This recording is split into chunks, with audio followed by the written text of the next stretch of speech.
Tere päevast! Täna on 5. mai, kuigi ilm on nii külm, nagu oleks 5. märts. Aga me oleme Põlvamaal ja oleme rajamas taas kord ühte Baltika Agro katset.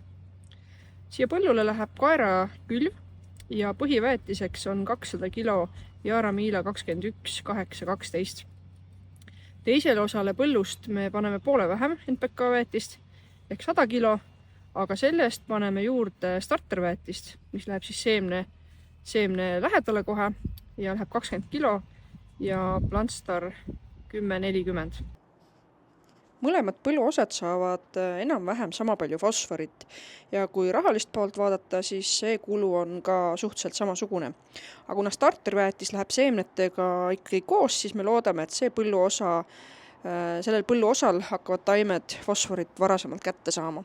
Aga lähme vaatame siis, milline see tehnoloogiliselt välja näeb.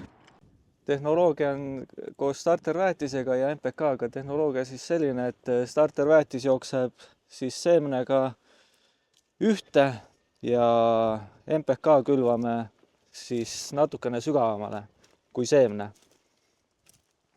Aga vaatame, kus meil see seeme ja väetis siis täpselt on. Vaatame, kui sügavale meil seeme ja väetis läheb. Siit hakkab juba tulema. Nii, siit on ilusti rida näha. Ja siia samma siis peaks minema ka starterväetis. Jah. Siia samma läheb ka starterväetis. Ja väetis. Ja vaatame, väetis peaks... Kompleksväetis siis läheb. Jah. Läheb see on kahe seemene rea vahele. Aha. Läheb ja natuke väetis sügavamale. Ja natuke sügavamale.